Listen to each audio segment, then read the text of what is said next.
Welcome into the Tiger TV Tailgate Show, live from Fred's for the first time ever as LSU prepares to take on USC live from Las Vegas in about an hour. My name is Patricia Caputo. She's Olivia Drawdy. He's Dylan Machashik. And all the way to the left is Andon Brabham. How excited are we for this game? I'm so fired up. It's been a great Labor Day weekend full of outstanding football, and that looks to continue tonight. Yeah, I'm just happy to be back here in Baton Rouge with all the fans, feeling the energy of an LSU game day. I'm just happy that football season's back. I can barely contain myself. My heart feels like it's going to come out of my chest. I'm so excited. And Dylan, we also have some friends who are out there in Las Vegas. Yeah, we do. We ourselves aren't in Vegas at the moment, but Tiger TV's very own Madeline Frentress was outside of Allegiant Stadium bright and early to give us a rundown of tonight's game. Yeah, guys, it's pretty hot out here in Sin City, but we're so excited for college football to be back, we don't even care. Now, there's been some changes to the game this year with the new 12-team playoff and the conference realignment, but there's also been some changes with these two teams that are about to face off. Both teams coming off Heisman-winning quarterbacks, and that means two new guys will have to step up to the plate today. Anytime a team loses playmakers like Jaden Daniels or Caleb Williams, there's sure to be some uncertainty. But for LSU QB Garrett Nussmeier, there's never been uncertainty about staying in Baton Rouge.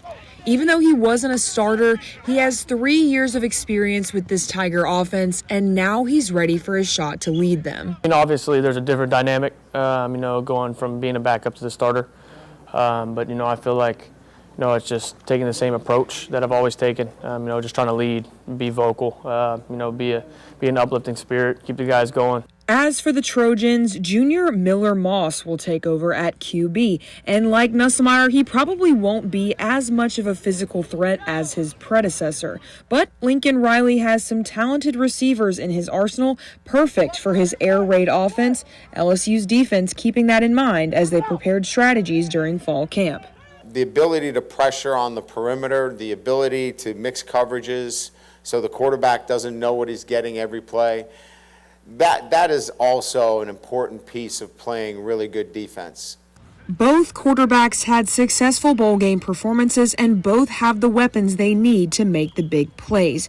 Nussmeier will likely have better protection, but Moss has the edge on accuracy. Both of these guys have everything to prove, right? They've both been waiting years for their chance to start at their programs. You could say that even more pressure is on Garrett Nussmeier since LSU hasn't won an opener since 2019. That could all change soon, though, as kickoff is set for 6:30 Central. Reporting for Tiger TV Sports in Las Vegas, I'm Madeline Frentress. Back to you guys. Madeline, thank you for that quarterback breakdown. Now let's continue talking about the quarterbacks. Like Madeline mentioned, we have Miller Moss, we have Garrett Nussmeier. Who do you think has more pressure on them tonight coming into this football game? I actually think that it's Garrett Nussmeier because coming into this year, we didn't know if Miller Moss was really going to be the guy for USC.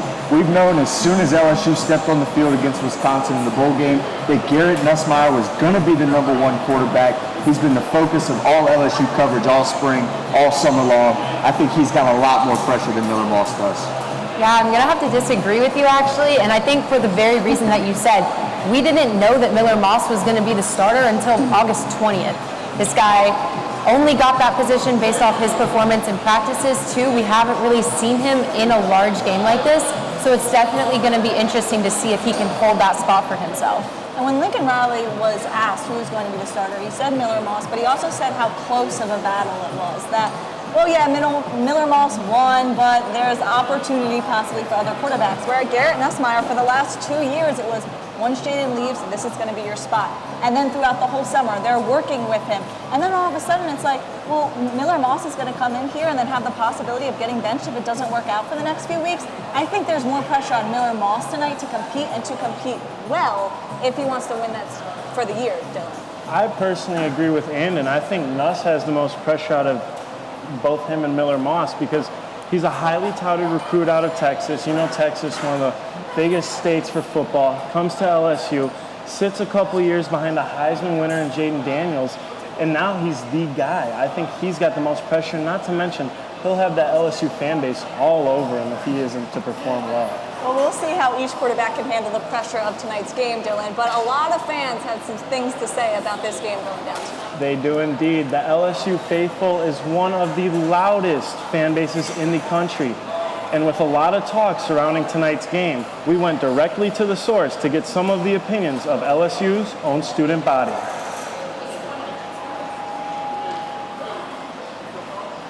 With LSU football's opening game coming up against USC, we came out to the student union to get some of the students' opinions about the outcome of the upcoming game. Oh, we're gonna dominate. Like, there's no contention, but LSU, of course. I think, LSU is going to win. It's going to be the first game of the season, and they're going to be showing out for all the freshmen and, returning students. I think we're going to win. I don't know. I didn't know there was a game, actually. I'm going to put my money on LSU score. They going to drop like a 30 piece on them. Yeah. Hopefully a blowout. Hopefully a blowout. A lot to a little, but for like 36-7. 99-0. No, we'll give them a safety. 99-2. Kyron Lacey. Who else? Will Campbell. Oh yeah. Oh yeah. Nuss bus all the way. I feel like he was scared. Maybe I mean, I feel like he was scared. They didn't really have a QB or an offense this season. I feel like.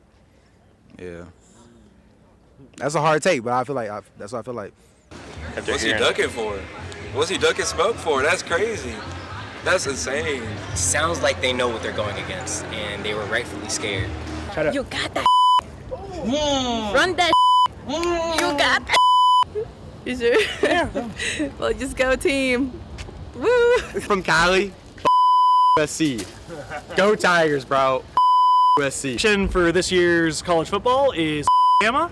Any team in the SEC can win for all I care, just not Bama. Will the students be right? Will the students be wrong? Find out at 6:30. Reporting for Tiger TV Sports, I'm Dylan Machashik.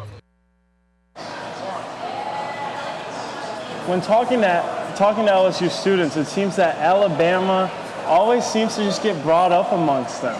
And now Alabama did defeat Western Kentucky 63-0 on Saturday night. So what does this mean for Alabama? Even though they have Nick Saban, who is leaving, a new head coach coming in, does this change anything? I think it really just showed that their offense, regardless of who it is, especially if Jalen Milroe is quarterbacking that offense, can just run all over anybody, pass all over anybody, really just do what they want.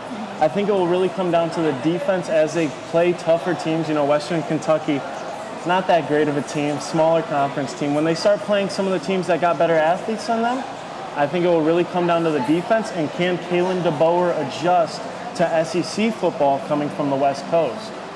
I definitely agree with that. I think the way the offense played yesterday shows us how good Kalen DeBoer can be at keeping players in, making sure everyone knows their positions, especially with his wide receivers. It was all Alabama that entire game.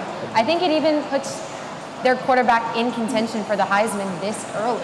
A 0-63 win, that's a big deficit.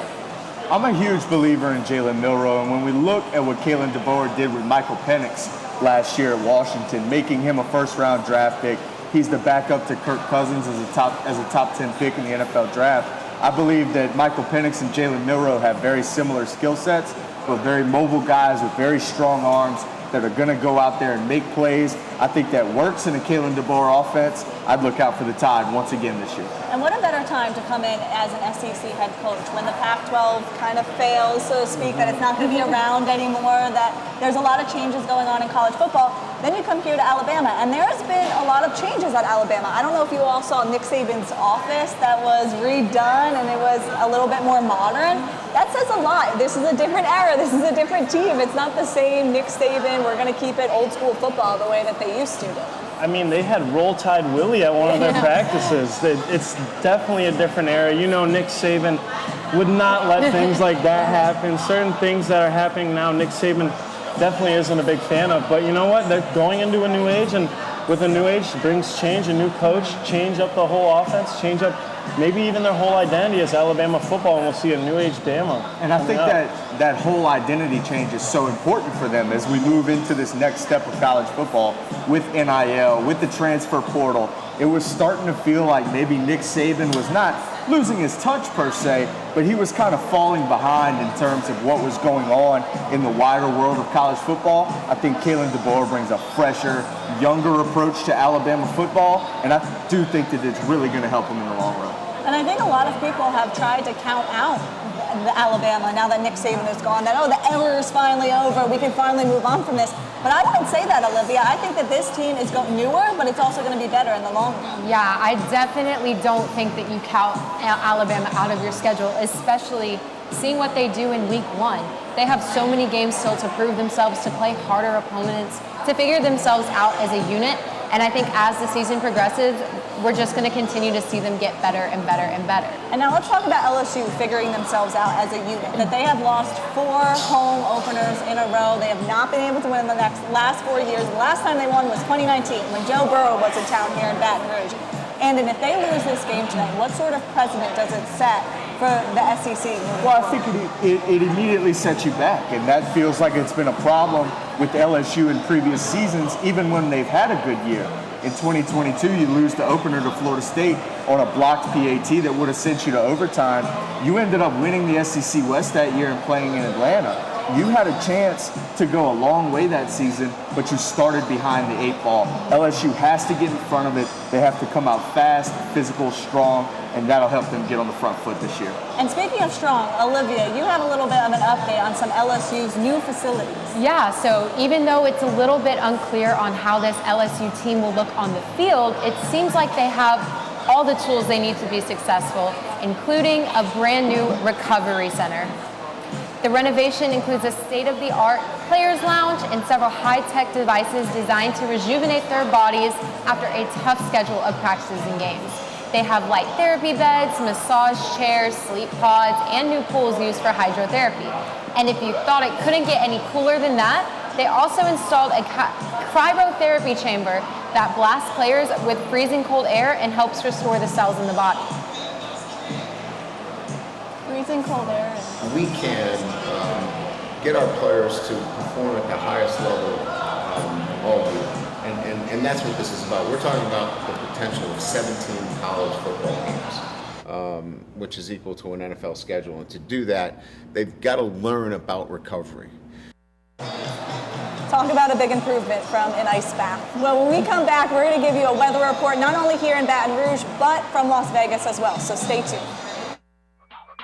Raising Cane's invites you to grab life by the chicken fingers. So get out there. Be you. Do you. Embrace whatever makes you, you. All while enjoying Raising Cane's hand-battered cooked-to-order chicken fingers, crispy crinkle-cut fries, buttery Texas toast, and that secret recipe cane sauce that makes everything that much better. So go on. Savor the day. Raising Cane's chicken fingers. One love.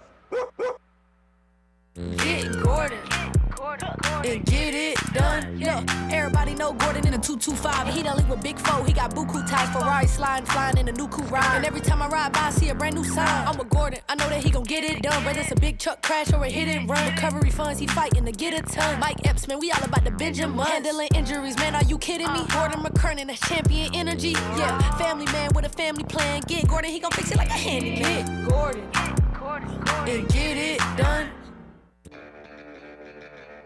Are home problems turning your life upside down? Trust Southern Air Cooling, Heating, Plumbing, and Electrical to save the day.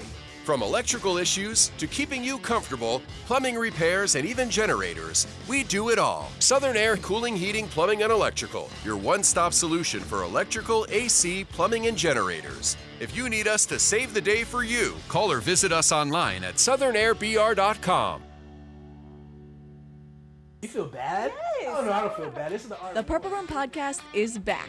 And now we're live from walk-ons every Friday before home football games.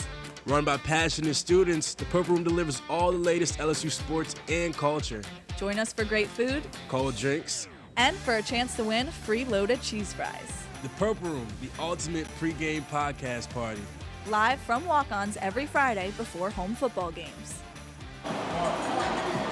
Welcome back to Tiger TV's Tailgate Show, live from Fred's, LSU versus USC. The kickoff is in about an hour in Las Vegas. But while it is very hot here, I think we can all agree with that here at Fred's, We have our weather reporter, Riley Choplin, live from the studio at Tiger TV, giving us an update on all things weather from Baton Rouge to Las Vegas. Thanks, guys. Here in Baton Rouge, we are looking at temperatures in the upper 80s for 3 p.m. and then slowly cooling off as we reach the end of the night. We're looking at high 70s by midnight tonight, so definitely not getting much relief from that heat. Although we do have rain, 60% at 3, 60% at 6, and then slowly drifting off as we head through the rest of tonight. Now, if you're planning on tailgating before turning on the television, you might want to move those plans inside because, like I said, thunderstorms. While it is going to feel kind of nice at 90 degrees for most of the afternoon until we head into the later hours, it's definitely going to be thunderstorming, so you probably won't want to be outside. Now, if you are lucky enough to head to Vegas for this game day, I've got a little bit of the weather for you now. We've got kickoff 102. Now, the high of the day is 105, so luckily the Tigers are playing inside the Allegiant Stadium, as that way they're not going to be cooking out in the heat. Now, as we go head to the final whistle, we're looking at 95, so barely cooling off. Don't really want to call it that, though, because we're still in those mid-90s, and it's definitely going to feel hot outside. That's all I have for today. Back to you guys.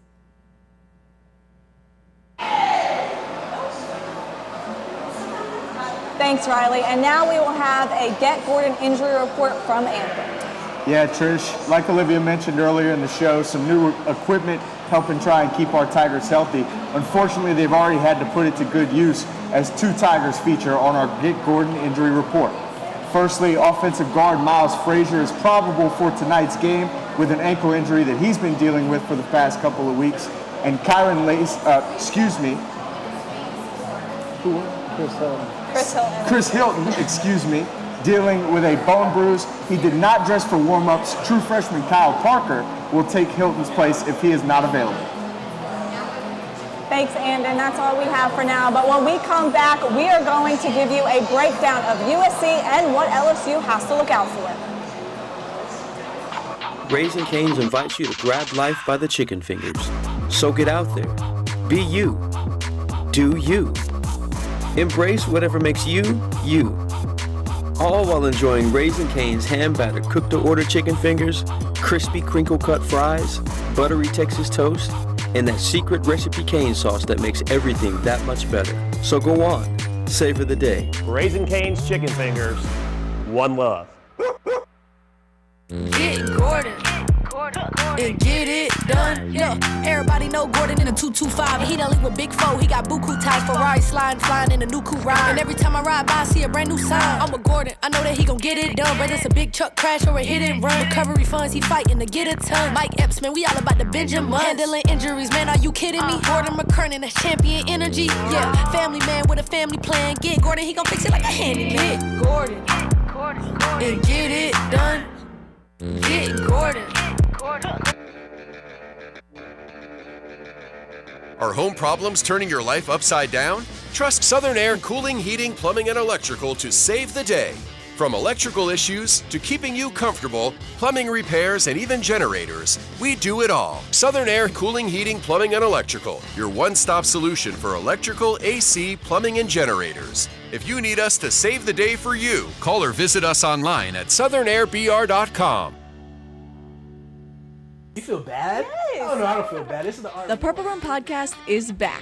And now we're live from walk-ons every Friday before home football games. Run by passionate students, the Purple Room delivers all the latest LSU sports and culture. Join us for great food, Cold drinks, and for a chance to win free loaded cheese fries. The Purple Room, the ultimate pregame podcast party. Live from walk-ons every Friday before home football games. Welcome back here at the Tiger TV's Tailgate Show, live from Fred's, as Andon has the latest on USC and what to expect from this game tonight. Yeah, Trish, Allegiant Stadium is going to be home to one of those intriguing matchups early in this college football season as the LSU Tigers take on the USC Trojans. And when we look at this Trojan squad, it is incredibly similar to a squad like LSU. It's a team looking to replicate massive offensive production after Heisman Trophy winning quarterback Caleb Williams and their 2 leading wide receivers head off to the NFL.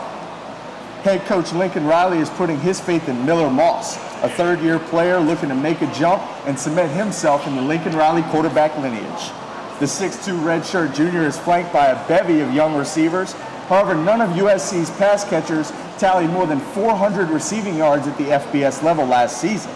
Moss will look to improve those numbers and continue the impressive resume of USC wideouts. Led by the massive combo of Deuce Robinson and Jacoby Lane, who each measure in at 6'6" and 6'4" respectively, as well as electric slot receivers Zachariah Branch and Mekhi Lemon, the Trojan offense will have plenty of options along in the pass game.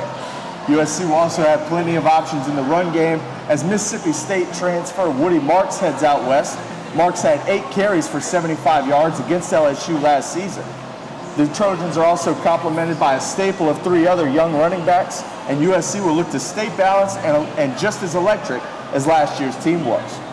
However, the Achilles heel for the Trojans last year was their defense, as defensive coordinator Alex Grinch was fired after 2 years with the Trojans, with a defense that finished 121st in points allowed and 119th in yards given up. With the dismissal of Alex Grinch and his staff, UCLA defensive coordinator Danton Lynn has taken over as the head man of the Trojans defense. Lynn's Bruins defense was 13th ranked in the country last year, and his staff will look to bring that energy to Vegas later tonight. The defense has inspired much confidence in the Trojan reporters as well as the fans, as an opportunistic and transfer-filled secondary forced 4 interceptions in the USC spring game, a scrimmage where the defense won 43-28. The defense is led by a strong group of inside linebackers with Easton Mascarenas-Arnold, first-team All-Pac-12 transfer from Oregon State, as well as Mason Cobb, who led the Trojans in tackles last year with 85. With a revitalized and rejuvenated secondary and a completely overhauled defensive staff, the USC defense is looking to make a statement in Week 1. Overall, the Trojans will look to take a step forward in year 3 under head man Lincoln Riley and find themselves among the final 12 in the college football playoff. And that starts with a strong showing tonight against LSU. And you mentioned a lot of names, especially on the offensive side. A lot of names who are very young players. So what I'm seeing from this team is there's no clear superstar that LSU has to be scared of. Would you agree with that? I actually would not. I think that there's one guy on this offense that kept me up at night when I was watching the film. Thank you to USC Athletics for sending us over that footage. And that was number 1, Zachariah Branch. He made first-team All-American last year as a kick returner. The first time that a true freshman has ever made a first-team All-American in the history of USC football, and that's a history that goes back way longer than any of us do. He's absolutely electric as a slot receiver and also as a return man, and he can become a star tonight with this performance. Yeah, I definitely agree with you. I think Zachariah Branch is the one to watch tonight. Even Brian Kelly said that the team needs to focus on limiting his availability to field the football, and also trying to keep the ball from being kicked down the middle whenever he's on that return. And he's been great. I mean, punting especially. That was his strong suit last year. But we also have to look at, on paper, he did not break over 1,000 yards. I understand he was a freshman, but it's a lot like Kyron Lacey. Whereas 2 years ago, when you were competing against LSU, there was a fear for Kayshon Boutte. Even if the season didn't work out the way that you had planned, there is a fear that this is the guy you have to look out for. Tonight, it could be, Kyron Lacey could be the threat. Zachariah Branch could be the threat, but are they going to drop a few passes like Kyron Lacey did last season? Is Zachariah Branch going to fall under pressure, the fact that he might be that sophomore and might have to be that leader as quickly as possible, especially with Miller Moss at quarterback? I think as well, like you were saying, it comes with that experience. It comes with those reps. And as we said, Zachariah was just a freshman last year. So it's going to be really, really interesting to see how he continues to progress and how he continues to step up to that plate if that's what's going to happen. Now, Dylan, do you see Zachariah Branch having a big night tonight? I can see it happening, especially if the LSU secondary is not ready. They could make a flurry of stars. Miller Moss could become a star. He could become a Heisman candidate if this LSU defense is like last year's defense, especially in the secondary where guys are out of position. You hope that isn't the case with Blake Baker now, but if that is the case and you got guys like Sage Ryan, Major Burns, even Harold Perkins a little out of position, Miller Moss and Zachariah Branch could turn into 2 new bright stars in college football, just like that. But would you say that he's a superstar just yet? Or who are you siding with? Is it Andon and Olivia, or are you saying that maybe this team doesn't have a set superstar? I'm siding with you on that. Maybe there isn't a set superstar.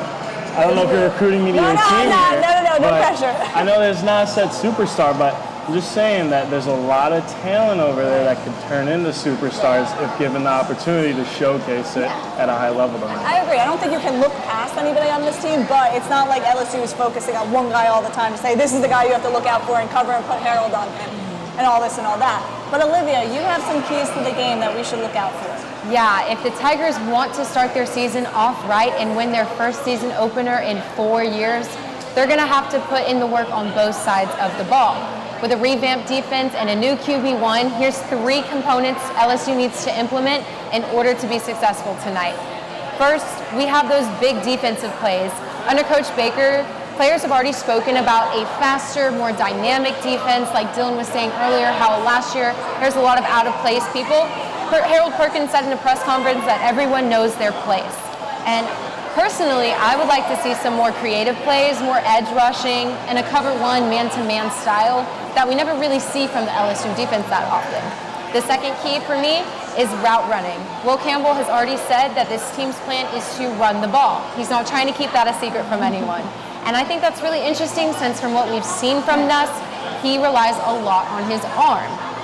Hopefully this means we'll see a lot more of Josh Williams. He ran 21.8 yards per game on average last semester, but I really do think that we can see him do a lot more since if given the chance. Obviously, route running relies on a good, strong O-line, and that leads me into my third point, which is pass protection. Now, this is already an LSU offensive staple. We know we have big guys like Will Campbell who are ready for that dogfight. They left plenty of time last year for Jaden Daniels to do deep passes to Malik Neighbors or have some of that decision-making time. But I think the key to keeping your O-line set all game is high energy and not letting fatigue set in. Having coaches use those timeouts when it matters. Now, Will Campbell has been the talk of the town this week, especially with just the things that he has been saying. You mentioned how he said they were going to run the ball. Some USC fans said they're kind of trash talking right now, but I don't think that was the last of it. What he really said was, we're not here to go to Vegas to go to Caesar's Palace and do things that college football players shouldn't be doing anyway, or NFL players, but they're here for a fist fight, they're here for a dog fight. And Will Campbell is known for being more of a quieter guy. But when you say something like that, he said people that are listening, because I don't talk a whole lot, how does that hype up your team that, again, like we mentioned, has lost 4 straight home openers? Like you said, Will Campbell's not a very outspoken guy. You don't see him very emotional off the field or on the field. So when somebody like that, who's more of a quiet, reserved guy, says, all right, guys, I've had enough. It's over with. We are going to step up now.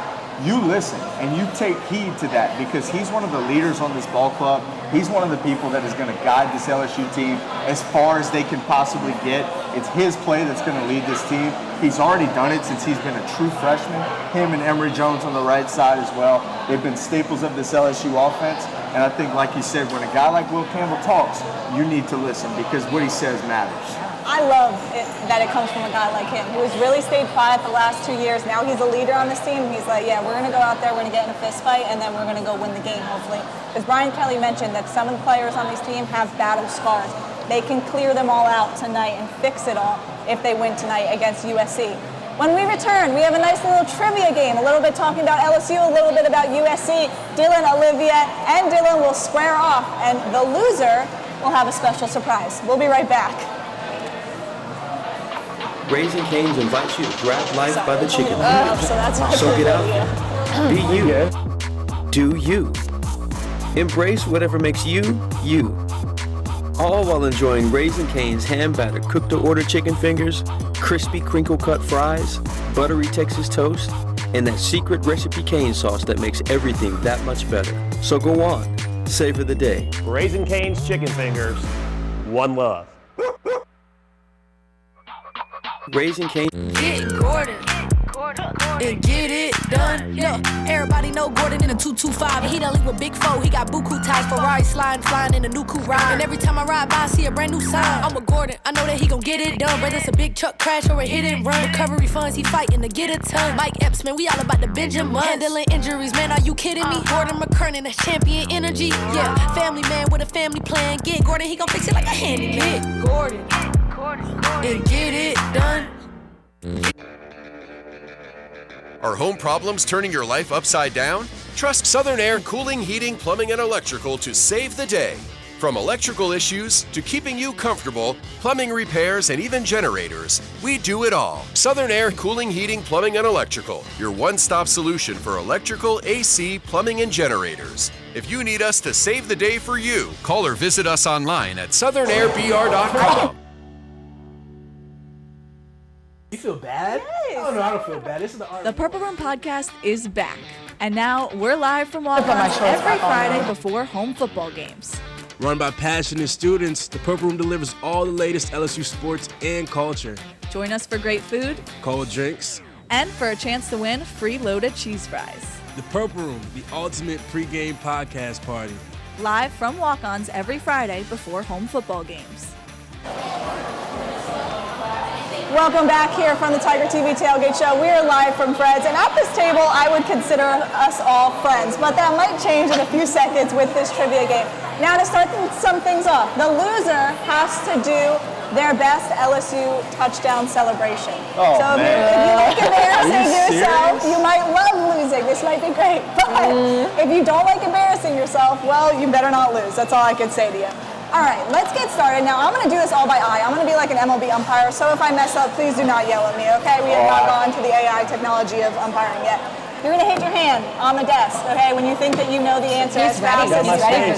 I'm not giving you multiple choice on this one, because Andon's from Louisiana, and I think he's going to, I mean, I have faith in you all, but I think he's going to, like, know this. Is that outsider? That's dig? I'm an outsider. I'm an outsider, but I'm just saying that I think that I can't give multiple choice. It's not fair. If you're a football fan, you should know this, so no multiple choice. All right. How many now? Oh, also, you cannot hit the desk until I finish, okay? Just let's everybody be fair. All right. How many national championships does LSU football have? I think Andrew was first. The answer would be 4. 4. You were correct. 4 I national could even tell you the year. No, go ahead. You got it. 1959 or 1953? No. 2003, 2007, and 2019. You got it. 58. It's 58. Yeah, 58. But you got it. You got the 3. You got the 3. A bunch of different head coaches. All right. I'm not going to give you multiple choice for this one either. How many, so if you have not heard, we have a live Tiger on campus. If you're just joining us, I think we're only one of 2 schools to have that in the nation. How many Mike the Tigers has LSU had since they got a live Tiger on campus?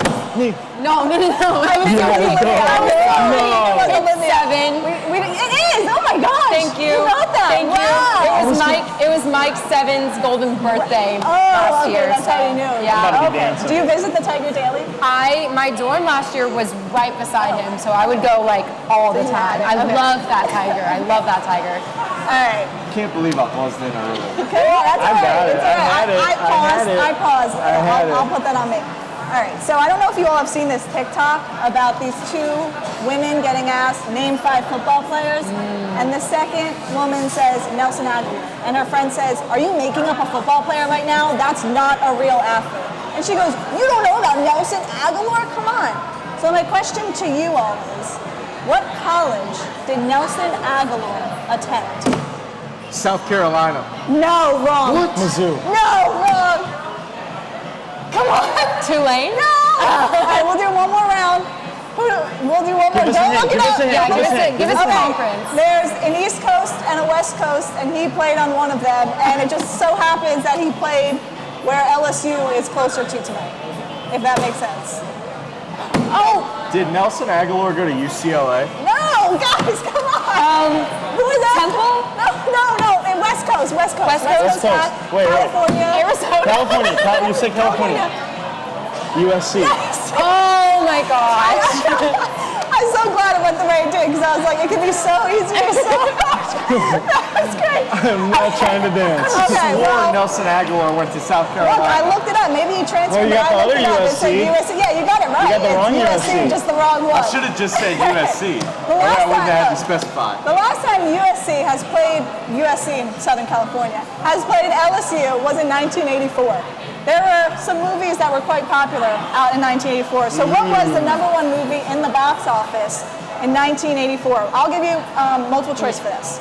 Was it #1, The Karate Kid? #2, Back to the Future? #3, Ghostbusters? Or #4, Gremlins?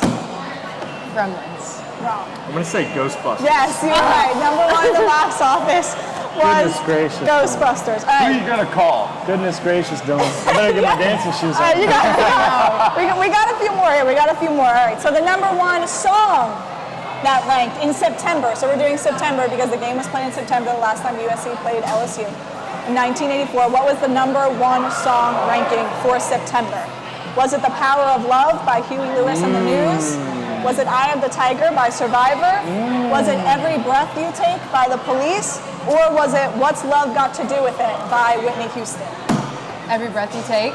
Oh, that was a few years before. What's love got to do with it? There you go. You're catching up. You're Whitney catching up. Houston's #1 You guys fan. are- Right here. Whitney Houston's #1 fan. All right, you guys. Tina Oh, Turner. I'm so Tina sorry. Turner. Oh my gosh, Tina Turner. That's Put so some respect embarrassing. on Miss Turner. You're Sorry, fed false that was information. I am. I just I'm went sorry. with what Gen you Z. said. Wait, well, I am Gen We're Z. young That kids. was such a Gen Z moment. Oh my gosh, I'm so sorry. Well, You had me moving thinking that was on. Whitney Houston. I don't know why. Tina Turner. I was thinking of love. Anyway, moving on. Whitney, I mean, they're both really iconic artists. But anyway, moving on. We'll talk about the first ever head football coach here at LSU. Now, it was Charles E. Coach, but not only was he the LSU head football coach, he was also a professor. Did he teach journalism, engineering, coach baseball, or chemistry?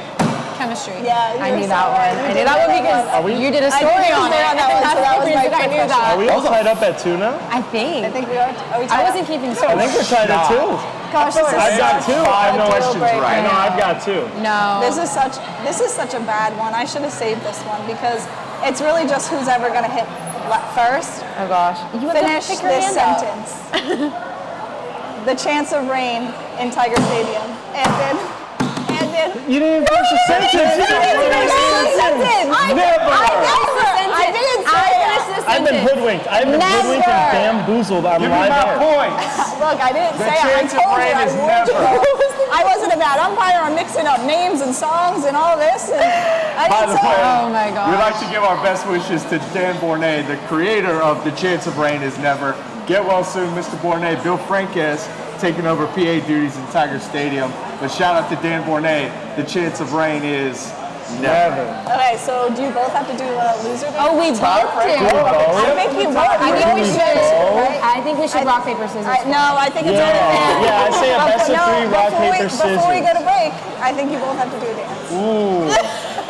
Dylan, you had one. So Dylan, I think you. yeah, you Well, had you it. I take had it to- away. I got mine. I have to ponder for a minute. You have to ponder. I have to ponder. Should we get up and give him the floor? I feel like. Should we do it together? I feel like Would we it should make do it it better together. if we did it Do it together? together. Go. What are 3, you 2, thinking? 1. Oh my gosh. Do your best dance. Wait. Okay. Let's go. Wait. What are your best dances? hit it? Come on, 3. Okay, well, when we come back, we're going to give our best SEC rankings and what we should look forward to for the rest of the season. Okay, Raising Cane's invites you to grab life by the chicken fingers. So get out there. Be you. Do you. Embrace whatever makes you, you.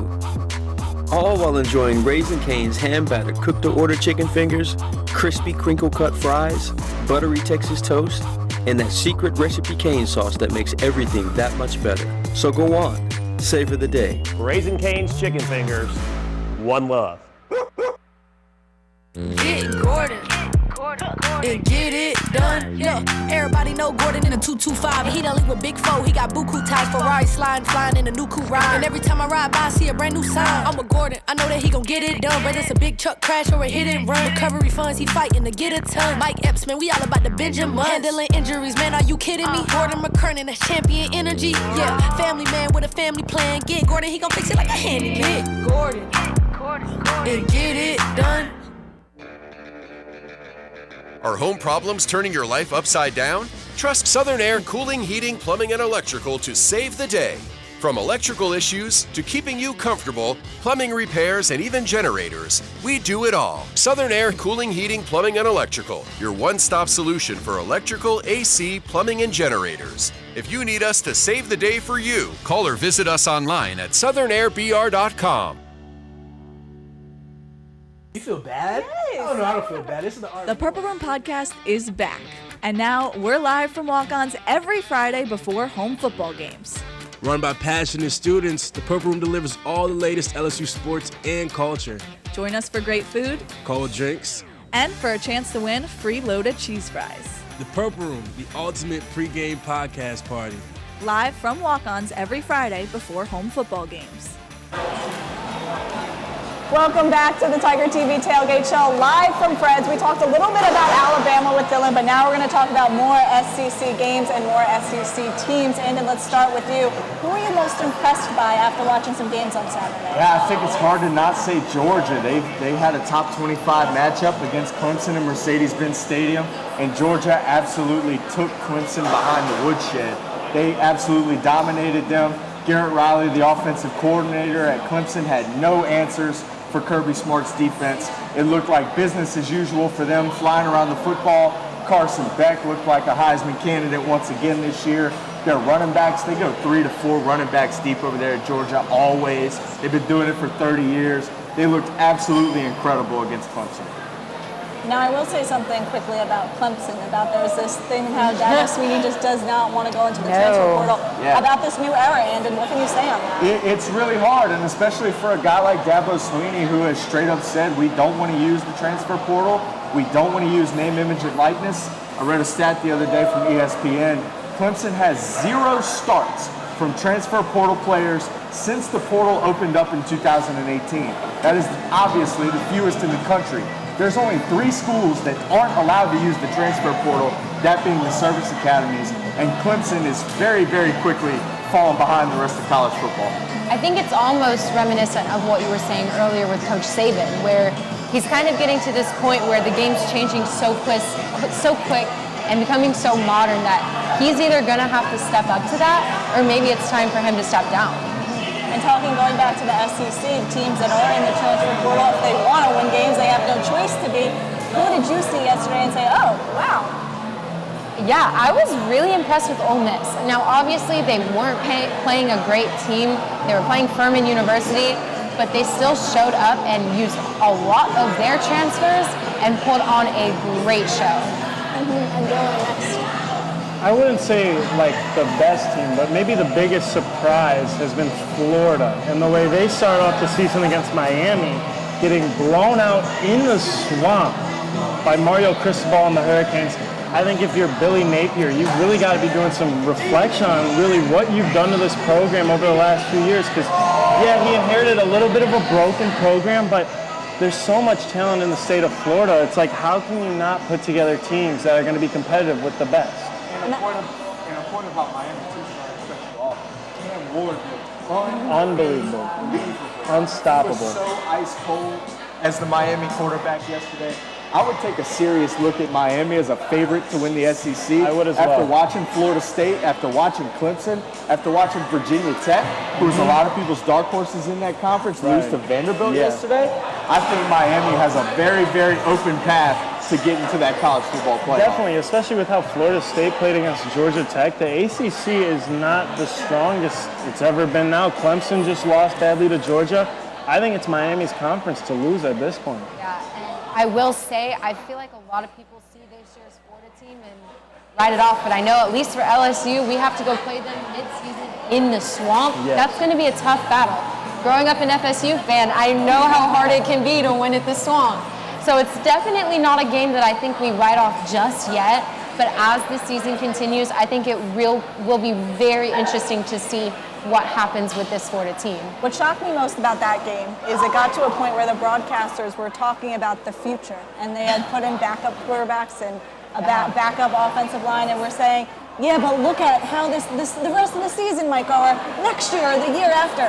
You don't want to hear that when it's week 1 and you're playing your in-state rivals of number 19 Miami. If you're playing one of your biggest rivals in your own house, and we're talking about the future in the third quarter, things aren't looking bright. Your head's not in the right Sunbelt place. Billies. The head's not in the right place. And that's a hard thing to turn around too, because what does that look like? Does that look like a new QB? Does that look like a whole revamped offense? What is that for Billy Napier?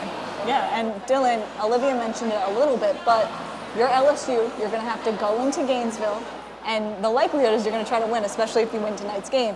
Do you take this as, well, it's okay, we can win, Florida's not good this year, or is this going to be a battle? It's always going to be a battle. Florida LSU is always a battle, whether who's down, who's not. I mean, 2020, you had the shoe throw when LSU was not very good and Florida was very good. So it's always going to be a dogfight, no matter, as long as LSU and the Gators are in the same room, it's always going to be a dogfight. And so you can't go in there and expect to just easily walk over the Florida Gators in their own house with won't back down from Tom Petty playing after the third quarter. You can't expect to go in there and just take down the Gators so easily. Yes. I just think it's very tough because Billy Napier, you look at that schedule that they're facing, there's a chance that once we leave the month of September, Florida might not win another game. There are tough schedules there are tough games laden throughout that schedule. Obviously, you have to play LSU, they have to play Georgia, they have to play Texas, but not only do you have to play them, you have to play a tough UCF team who absolutely looked phenomenal. Yesterday, they ran for almost 600 yards. Gus Malzahn used to be coaching in the SEC at Auburn. He's at UCF now, making them a very good program. With Arkansas transfer KJ Jefferson at quarterback, they look like a serious team as well. This Florida schedule is nothing to be joked about, and there's a real chance that Florida could go 3-9, 4-8 at the worst. It could be really, really bad for Florida this year. And despite all of that, when they go out to the swamp in terms of LSU, they still have to be prepared for a battle. For Florida to say, hey, this is our national championship. Let's go out there and defeat LSU. Again, whether they lose tonight versus USC or they come out with a lot, whether they win or lose tonight, it's going to be a battle when they go out there to Gainesville no matter what. And I do want to ask you guys, if we're going to talk about the most entertaining game, the game with the best elements to it, did you guys watch Boise State versus Georgia Southern? Yes. Can we talk about Ashton Deeney going 6 touchdowns and 267 yards? What a beast. Had 2 touchdowns, over 75 yards. People on the broadcast were comparing him to LaDainian Tomlinson. He is absolutely electric for Boise State. He's going to carry them, and that group of 5 spot is wide open for Boise State to step into. Yeah, and after that game, we saw some amazing games on Saturday, but now let's get officially into this LSU versus USC game, number 13 versus number 23. We're less than half an hour away from game time. So let's get in to Campus Federal's best bets. Olivia, who do you have winning this game tonight? Yeah, I'm going to have to go with the Tigers on this one, Trish. I just feel like as of right now, from what we've seen, they're a more well-rounded team. The players seem confident. The coaches seem confident. Everything seems to just be lining up right for us to get the season started off right. And I'm going to go with a 21-28 score. I think this could be close. There's clearly an offensive battle. I think there will be, because the defenses, Pac-12 defense doesn't always play the best. They're not in the Pac-12 anymore, but hard to change a lot in a year. LSU had a horrific defense last season. They fixed some things, but both offenses look very strong. Lincoln Riley and that air raid offense is nothing to joke about. So I do think LSU is going to come away with the win, but it's going to be a dogfight, like Will Campbell was talking about, a nice little fist fight offensively. I think the Tigers are going to take it away 42-38, but that's with the exception of Garrett Nussmeier making mistakes. If he makes mistakes, I think it's going to be hard for the Tigers to play from behind. If he doesn't play from behind, then he has some opportunity to say, I feel confident. Confidence is the biggest key. Olivia, you mentioned it earlier in the game. Miller Moss having to go out there and adjust to this offense. Being a junior, same thing with Garrett Nussmeier. They both have sat behind Heisman Trophy winners in Jaden Daniels and Caleb Williams, but who's gonna get uncomfortable? Part of that could be the fan base that comes out there. Is it LSU's fan base that takes over Las Vegas or USC's? Or is it the defense that's able to put pressure on both of these quarterbacks and have to have them decide, what's plan B? Where do I go? How do I eliminate mistakes as quickly as possible? But Andon, do you think LSU is going to win tonight? Well, when you look at LSU, the whole thing has been about belief. We believe in what the defense is going to do. We believe in who Garrett Nussmeier is as a quarterback. We believe that they're going to be vastly improved. We believe, we believe, we believe. Belief gets you nowhere in this sport. Belief gets you nowhere. And when you talk about wanting to get into a fist fight, I promise that there's some people out there that are going to want to hit back. People like Bear Alexander, the nose tackle at USC. People like Mason Cobb, first-team All-American linebacker. People like Zachariah Branch. When you swing, the Trojans will swing back. And that is why I am going with the USC Trojans to win tonight in Las Vegas. Come on! Drop the mic. But there's one more pick. Dylan, what you got? Are you going to side with Andon or are you going to side with Olivia? I gotta say, not so quick, Brabham. Not so quick. Ever since this game was scheduled a few years ago, it's been LSU's to take. And I think they'll take it tonight. I think they'll bring it to USC physically. I think they'll beat them in the mental game. I think Nuss will step up. I believe it will be a dogfight in the first half to see who can really solidify themselves physically. But in the second half, I think LSU will open it up. Nuss will get a rhythm. And I think it will finish 45-31 for the Tigers. Wow. I love that. I think it's great. I agree. High-scoring game. Andon, you're outnumbered. I'm okay with that. We'll see how it ends up tonight. He doesn't fall into the peer pressure. He's fine being the outlier. Well, that's all we have for you today. If you decide to come to Fred's, make sure you stop by during halftime. We have 2 giveaways, one from Raising Cane's and another from Campus Federal. So be sure to come here during halftime versus LSU versus USC for your chance to win a prize. My name is Patricia Caputo. She's Olivia Drawdy. He's Dylan Machachik, and he's Andon Brabham. Thank you so much for joining us on Tiger TV's Tailgate Show live from Fred's LSU versus USC in 20 minutes.